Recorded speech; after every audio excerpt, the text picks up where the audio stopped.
নতুন যারা ঢাকায় আসেন তারা এই ব্যাপারটা শিখে রাখুন। ওয়ালাইকুম। আমার পেছনে একটা বিল্ডিং আছে, সেই বিল্ডিং নিয়ে একটা ভিডিও দেখাতে চাই। কি বা শিখে রাখবো, অনেকে জানেন না, কি বা জানি না, বলতে পারেন কি বিষয়ে কি ভিডিও হতে যাচ্ছে?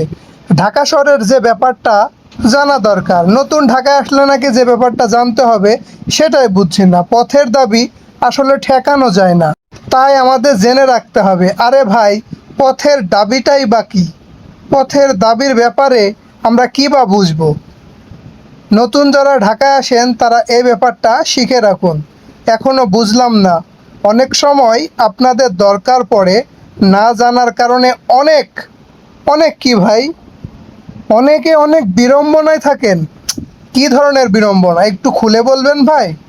সুপ্রিয় দর্শক, আসলে আমি যে ব্যাপারটা বলতে চাচ্ছি, ধরেন আপনি ঢাকা শহরে আসলেন কোনো একটা পরীক্ষা, ভার্সিটির পরীক্ষার এক্সাম দিতে, কিংবা কোনো অসুস্থ ব্যক্তিকে সেবা করার জন্য, বা এক্সেট্রা এক্সেট্রা কোনো জবের ইন্টারভিউ দেওয়ার জন্য, হতে পারে অনেক ধরনের কাজ।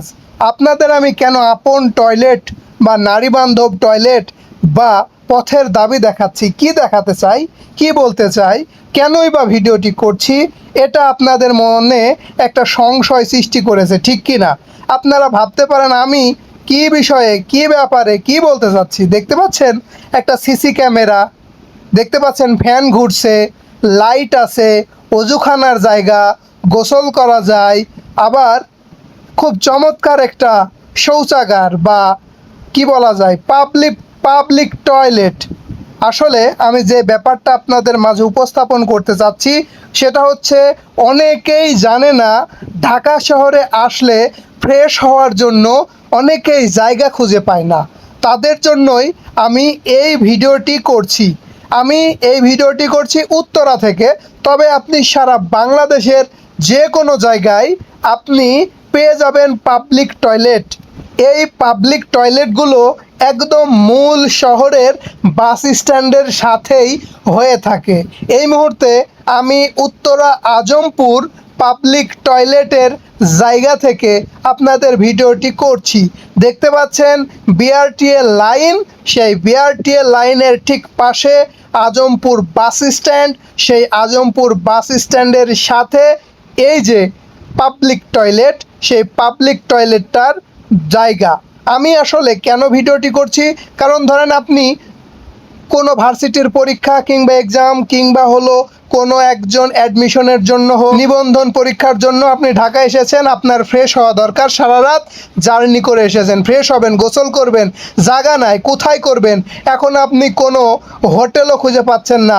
এই মুহূর্তে আপনি পাবলিক টয়লেটে চলে যান, সেখানে যে আপনার সকল কার্যক্রম আপনি খুব চমৎকারভাবে সেরে ফেলতে পারবেন। এবং এই ধরনের পাবলিক টয়লেটগুলো অনেক উন্নত মানের হয়ে থাকে।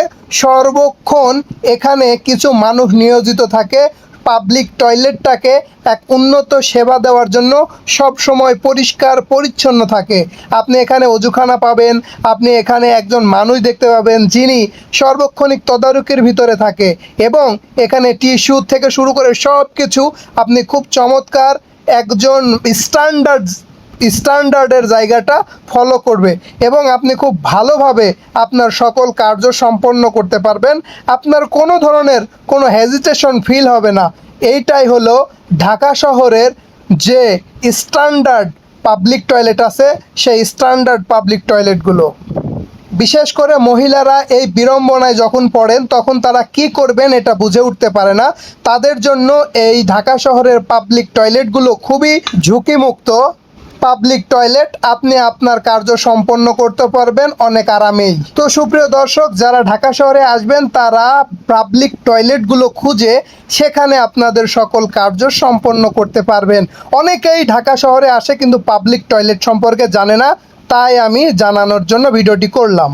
যেহেতু অনেকেই জানে না, তাই শেয়ারের মাধ্যমে অন্য মানুষকে, যারা নতুন ঢাকায় আসে, ঢাকা সম্পর্কে অতটা ভালো বোঝে না, তাদের জন্য এই শেয়ারের মাধ্যমে তারা ভিডিওটি দেখলে অনেক উপকার হবে।